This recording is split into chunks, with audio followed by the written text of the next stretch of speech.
Vlogs. My name is Will, privateer racer. We're at Donington Park. We have a garage, and we're going to get straight into race one. And welcome to Future World Doing the Commentary. The lights are on, and they are off, and we are going in race one, Donington Park, BRSCC MX-5 Clubman Championship, and we've got Tim Storer extremely close behind us with Charles Boniface on the right. We started ahead of Robert Greensmith, and he's getting muscled out there by Jake Stiles, but he's gone all the way around the outside, and he picked up that place back again. So we're back where we started, position 19 out of this 35 car race, and he definitely got Jake Stiles looking a bit racy around the outside, down into turn one there. We're going side by side. We might go side by side through the crane of curves, which is a bit brave, and we're going to have the inside for the old hairpin. So as long as we can stay there and Jake gives us space, and he does, we give Jake space on the outside as well. So that's nice racing there between the two of us, and we're back through. We got the position. So all no change in the end from that bit of a frantic start. So still position 19, and Rob Greensmith has made his way ahead of us. There's locked tyres up ahead. We're going to make our way through around the top of the circuit for the first time.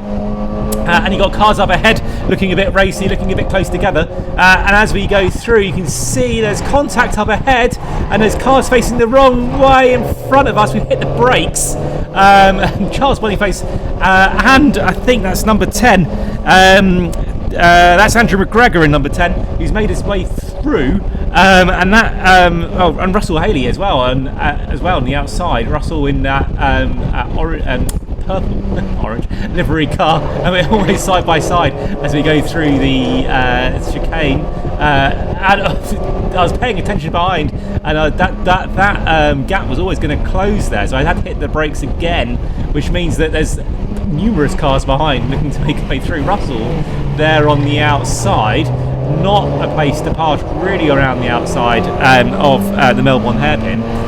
This sort of extra loop added on to make the Grand Prix circuit for Donington Park. So coming to the end of lap one, bit of a frantic first lap. There's definitely action going on behind us. Russell there and Tim battling together as they go through Goddard's. And as we go over through lap one, basically where we started, amazingly, believe it or not, after all of that.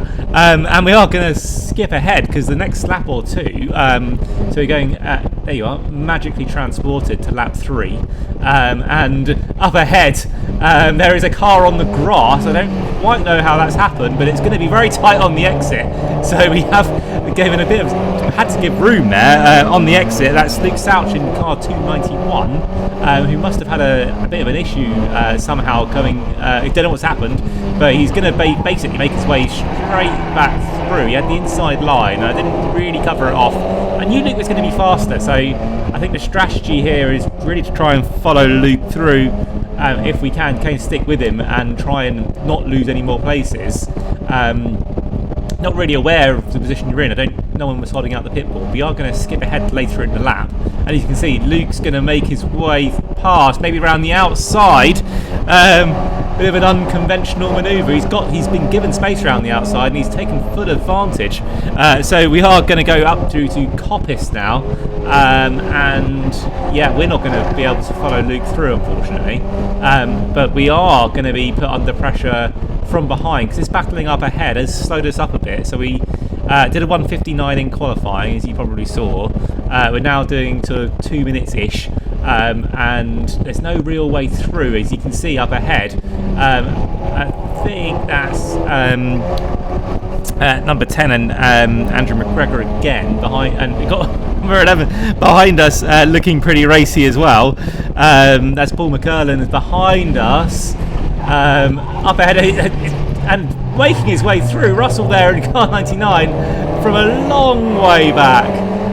We had to give him room. He was there, and he did somehow manage to get on the brakes, keep it under control. There was a bit of a risk there. He would just fly all the way through, locking his brakes. But he didn't. He kept it under control, and really late on the brakes, and making his way through 2 positions there, and now up into position 18. So we've got Paul behind us, and Russell ahead of us now, as we go into lap 5 of this 15-minute race A bit of a sneak preview. That's 8 laps of this race, but 15 minutes technically of this race. So about midway through the race now. And going down the Craner curve is always a bit of a thrill. In an MX-5, in this sort of configuration in the dry, it's flat out through the old hairpin, staying in 4th gear. That has given us a bit of a run now on Russell. We're going to go up the potentially up the inside into McLean's, but we're not close enough this time. So we're going to stick behind and try and get a slipstream down the straight, down the Starkey Straight. But actually we're going to have to do defending of our own. Paul McCullen again behind us, trying to find his way through. Paul in that Go For It livery car. He's going to be alongside us as we go down the Starkey Straight. So yeah, that plan we had of actually getting the slipstream is not helping us. Although he's not actually getting a slipstream either, because he's kind of out on the outside. We've got the inside into the S's, which means we're going to be ahead. It gives us space, and I'm immediately going to the inside because the inside is such a powerful line here. So I've gone to the inside. Okay, he's not going. He's done me on the. He's outthought me here. And he's gone down the inside. I left it open there. I thought it was going to be plain sailing, but not as it turned out. Looking to get back through again, but no, we're back down to position 20 now. And you got Jake Styles there in car number 2, who's again was looking racy earlier in the race. We were side by side on lap 1, and he's made his way back, and we're right nose to tail again. And down the start finish straight into Redgate, and there's no way through for us at the moment, and there's no way through for Jake either, a bit too far back. So we're going to be following each other now down through the Craner curves once again. Lap 6 of 8, a couple to go, and well, it's, as I say before, it's a flat out corner. Do like this circuit, but Jake's having a bit of a look. It's not really a heavy braking area, the old hairpin. Despite its name, it's not really a hairpin, is it? And you can carry quite a lot of speed, but I kind of messed it up there. Normally I stick in 4th, but actually I messed up the corner a little bit. Had to go down to 3rd, and Jake's taken full advantage of that, and he's found his way side on the inside line. We're not going to be able to stick it around the outside, but potentially can we make a way back through? Doesn't look like it this time round. So back through, and we're going to try and do what we did last time, try and get a good slipstream and get on the power early. This time it looks like it might be working actually. We've got good, but again we're going to be on this outside line, outside through the S's. Unless I can make all the way through, it's not really going to work. And Jake brakes a little bit later than us, and we give up the corner. No point fighting it around the outside, especially with those tyre stacks there, which say what you like about tyre stacks, but they have actually saved the windscreen. Last time out we didn't have those, and I think everyone's windscreen was destroyed by the end of it with all the gravel on the circuit. Going through the Melbourne hairpin, never get this corner right. I think you'll probably see that in this race as we go around this 8 times, probably get it wrong at least 7 times. Again with this kind of Goddard's kind of off camber, I find that hard to get right as well. Often get that wrong, as you see again, all this fighting kind of means that we are sort of pumping in lap times a couple of seconds off where the qualifying pace was, which means that kind of the cars do end up bunching up, and Jake's managed to find his way through, and a nice clean move down in turn 1, that's Redgate, as we go through now the Craner curves once again, and we find ourselves a couple of positions down from where we started. I wonder if there's a way back for us, not at the old hairpin, but actually if we can get a decent, we're down to 3rd again, and I think that was partly because cars in front taking that corner slightly slower, and actually that's what caught me out last time. That's probably where I'm losing some of this lap time compared to qualifying. And now back up to McLean's, and there's cars up ahead. There's sort of there's definitely 3 cars fighting for position, and that's going to basically mean that we're all going to be together, potentially. Cars going out wide. You can kind of see we're all nose to tail now down the Starkey Straight. This is going to be an interesting I've definitely got the speed here, got the inside line for the S's this time. There's 4 of us. How are we all going to get through?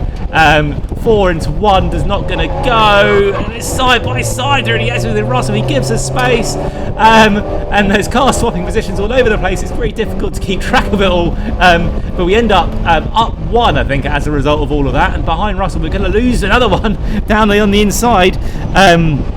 That's car number 16, and we'll catch up on that in a second.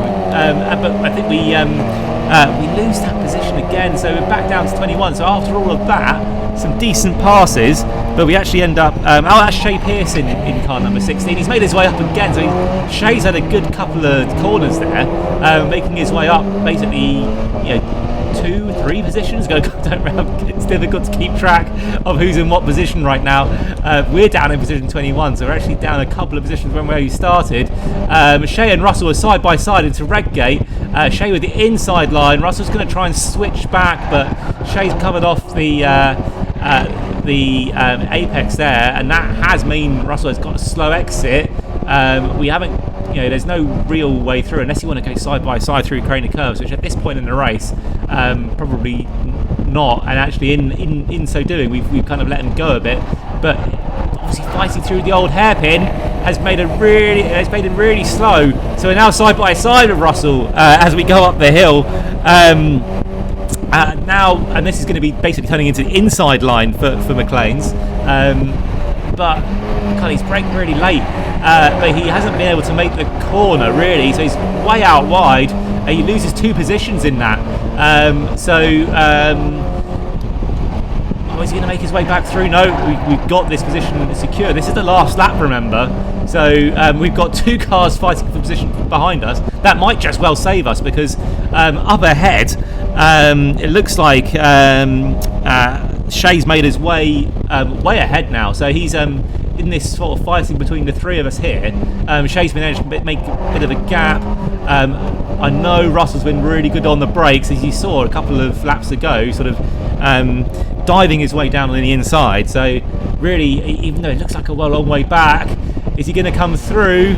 And we're going to turn in, and we're going to be very close. I've given space on the inside, but I really should be hitting those apexes. But it didn't matter in the end. We kept the position, down 1 position only. It's going to make his way through. Russell's on the last corner.